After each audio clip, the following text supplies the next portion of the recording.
Hello everyone, and welcome to Southern Fried Crime, YouTube's newest true crime channel. If you're new here, please like, subscribe, and click on the bell icon to be notified of new videos. Thank you.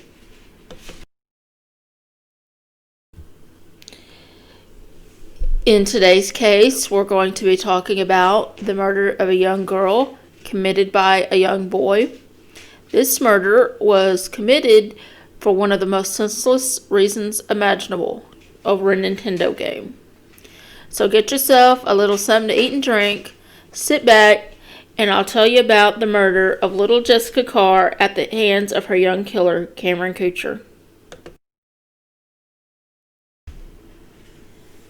It was March 1989 in Craigsville, Pennsylvania. It was during the week, but the kids were out of school because of a heavy snow the night before. Cameron Kocher, age 9 and in the 4th grade, and Jessica Carr, age 7 and in the 1st grade, were at the Ratty home playing with the children. The Ratty home was a happening place to be because there was so much fun stuff for kids to do, including snowmobiles and Nintendo. The children had been playing Nintendo all day when young Jessica challenged Cameron to a game of Spy Hunter, which is a game where one shoots at moving targets. Jessica had just got this game and was pretty good at it too, but Cameron thought he could beat Jessica because he was an older boy and because he knew a lot about guns. What Cameron didn't realize is that Jessica was much better at the game than he had anticipated, and she quickly beat him at this game. This caused the children to tease Cameron a bit, and of course he got mad. It was about this time Mrs. Reddy told the children to go outside and play because they were making so much noise and there was too much mess in the house. The children all went outside to ride snowmobiles save one.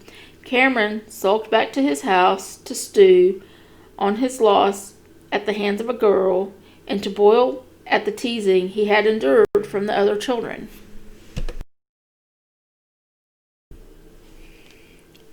The Ratty children and Jessica were outside riding snowmobiles.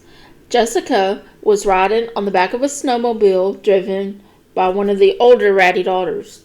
Meanwhile, Cameron, who liked to wear camo and was nicknamed Little Rambo, sat over at his house stewing over his loss and the teasing he had endured from the other children.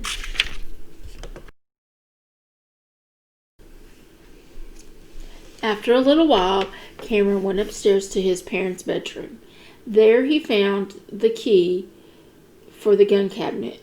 Cameron unlocked the gun cabinet and retrieved a rifle which had a scope on it. He then got ammo for the rifle from another locked drawer and loaded the rifle. Cameron went to the window and opened it, removed the screen, aimed the rifle with Jessica squarely in his sights, and then squeezed off one round. The round hit Jessica in the back and she fell bleeding from the snowmobile. Cameron then retrieved the empty rifle casing, put the screen back on the window, and shut it. He then put everything back as it was, with the empty cartridge in the box of ammo and the rifle back and locked in the case.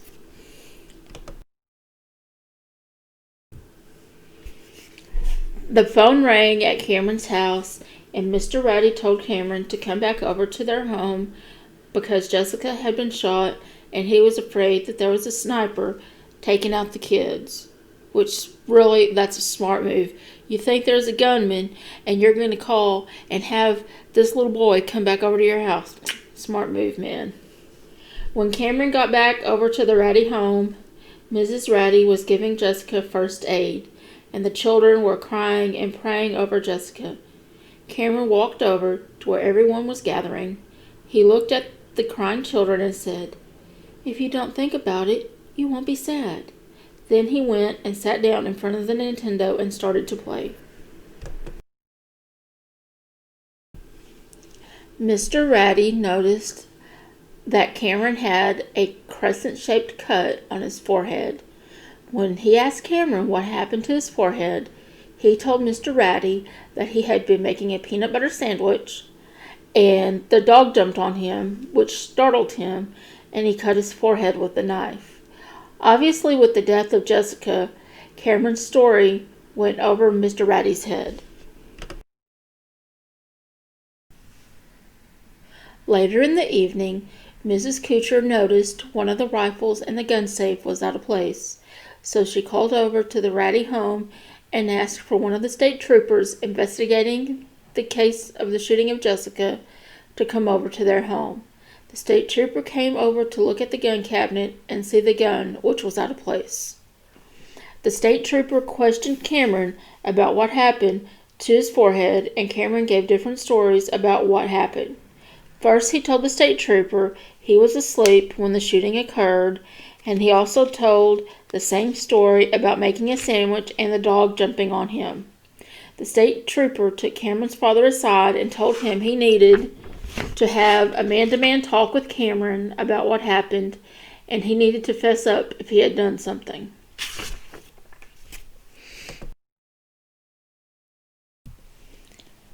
Mr. and Mrs. Kocher called the state troopers over again after a few hours.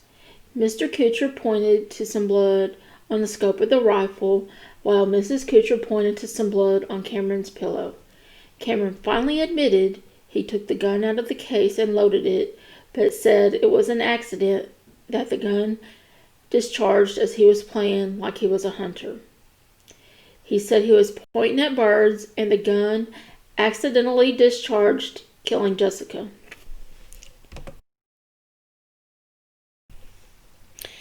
Cameron was arrested and charged with murder. He was released on bail so he could return to school under an assumed name. At his pretrial hearing, Cameron stuck to the story that the shooting had been a terrible accident. During the pretrial hearings, Cameron was evaluated by psychiatrists who determined there was nothing wrong with him. He was found by the court to be a normal fourth grader of above average intelligence with an above average school record. He was a good student who exhibited occasional inattentiveness. He related well to others in his school, community, and church, and he possessed an average level of maturity and physical development. His home life was stable, close-knit, and supportive. The child exhibited no physical, mental, emotional, or behavioral disorders and had no previous criminal or delinquent history. By all accounts, Cameron was described by his teachers and others in the community as being a well-behaved, normal fourth grader with no history of problem behavior. He was a Cub Scout who regularly attended church.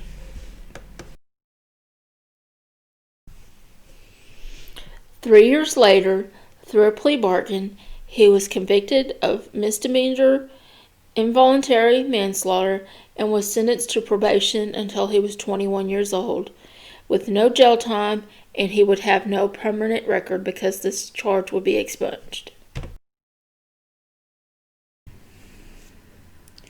Is 9 years old too young to be tried for a crime? In my opinion, no, it is not. Now, I don't think Cameron should have been tried as an adult, but certainly he had an understanding of what he was doing was wrong because he went through the steps to cover his tracks. He deliberately took the rifle and ammo from two separate locked locations. Cameron had to open the window and take off the screen. If, as he said, he was just playing hunter, why did he feel the need to load the gun and open the window or take off the screen? After he fired his one shot, he took steps to cover up after himself. Cameron put the rifle and empty ammo casing back up. He then went back over to the Ratty home as though nothing had happened. It shows he knew what he was doing was wrong, so he was going to do what he could to hide it and not get into trouble. No, I don't think he had a good grasp on the meaning of death, so I don't think that he should have been charged as an adult, but he certainly knew he did something wrong, and so having some type of charges was in fact correct in my opinion.